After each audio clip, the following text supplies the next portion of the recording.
Hi, I'm Mike, and I'm over here at Insitu's booth, and they've had a breakout year in the drone industry, including some collaboration with big names like PrecisionHawk, and they're already fielding their brand new engine, which is called the Insitu Orbital Engine. And I'm here with the product manager for their amazing product, the Inexa Control system, Greer. So can you tell me a little bit about Inexa Control? Who's the product for? What's the heart of its purpose? Inexa Control is a new ground control station solution that Insitu is now offering. We're offering on our website, and it's a ground control station really focused on commercial and enterprise customers, from services providers to larger enterprises with their own drone fleets, to provide safe, compliant, intuitive, and professional capabilities using our ground control station software to perform the missions that unmanned systems like from ScanEagle to other systems such as the 3DR Solo can accomplish to meet the customer's needs in the end. So your role as product manager, go through the development. What were some of the main features you wanted to have in it? What is it really capable of? What makes it important for the user? Yes. So Inexa Control utilizes Esri's ArcGIS engine, which is an enterprise asset management GIS system that we can use as the foundation to create capabilities where we can add waypoints and with payload actions and platform actions associated with that geospatial information from those various third-party systems.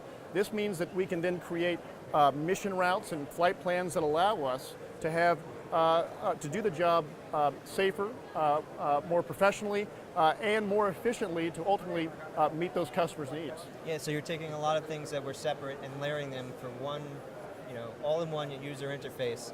So the user doesn't have to worry about these things or managing these things. It could actually worry about the problem that they're managing. Yeah, so as an example, we have what's called the Augmented Video Overlay System. And what that means is that typically in a ground control station, you'll have your map and you'll have your video display.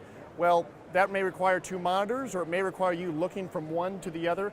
Well, what we do with our software is that we can actually take that video and overlay it on top of the map in a geo-rectified fashion, and then also overlay the geospatial information, such as points of interest, like if you're doing a power line inspection, the locations of that power line and all the poles that make it up, so that you can plan your mission and execute the mission by pointing the payloads, whatever that they may be, in the right positions automatically, all in an intuitive interface that is represented in a single operating picture.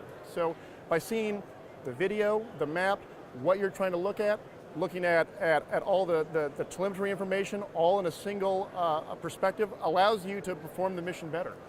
So it uses ArduCopter? Yes, it does. So our first plugin for Inexa Control is the unmanned vehicle plugin for ArduCopter. That's a plugin that supports all ArduCopter-based autopilots. ArduCopter, also known as APM Copter now, part of the drone code family of autopilots, is the first autopilot that we support.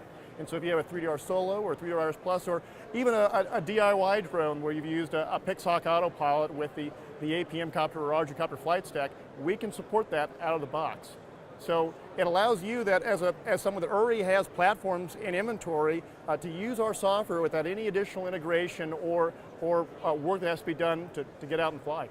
Well, it seems like user empowerment is an important philosophy behind the product. So you have a very unique control interface or option for control that you might want to talk about right now. Sure. For us, it's all about empowering the operator. Part 107 gives us the ability to do a lot of types of flights, but we're seeing now that there are more and more waivers being granted under Part 107 to expand the operations from nighttime operations to extended beyond visual sight operations to even multi-vehicle operations as well.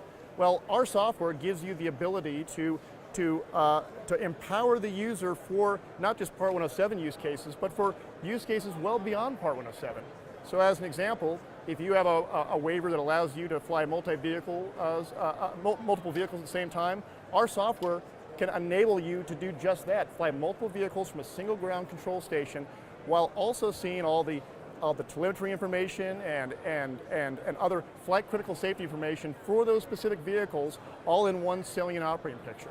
What this means is that as opposed to having one person having multiple controllers all trying to manage that kind of operation, all of that interface is all in one single operating picture so that in the end, you can still perform those operations but do it safely and professionally and accomplish the mission at hand. This sounds fantastic. So you have a Hololens behind you. Oh, that's right. The Hololens. So you were demoing this to me earlier, and it was pretty amazing, being able to control the situation was putting out a wildfire. Yes. So can you talk about where the HoloLens fits into your mission plan? Yeah, the HoloLens is a product by Microsoft, and we've been developing a version of Inexa Control for the HoloLens. Now, I don't want to emphasize the HoloLens, but instead emphasize that the HoloLens is yet another way of visualizing and interacting with the same data that we would have in a traditional desktop environment with Inexa Control. It allows us to control multiple vehicles simultaneously, as well as bring in various third-party data, like ADS-B data for manned aircraft, data for assets that may be on the ground, like in the case of wildfire scenarios, a hotshot team that are fighting the blaze, and allows a mission commander or a fire chief to see that sort of 40,000 foot, top-down real-time strategy game kind of perspective, because for that routes in real time, yes. adjust trajectories, when to drop the slew. You have all that control in one yes. place. And what that allows you, that mission commander, that fire chief to do, is to make better decisions ultimately. He may not want to actually control all the individual systems that are under his control. He may want to delegate that to a dedicated operator who's flying the given mission. But having that greater situational awareness allows him to take what limited resources that they may have and allocate them to ultimately perform the mission better. It sounds fantastic. It's been great talking with you, Greer. I wish you the best of luck here at InterDrone. It seems like you're having a great time already. I am. All right. Well, good luck. Nice talking with you. Thank again. you, Mike. Enjoy the rest of the show.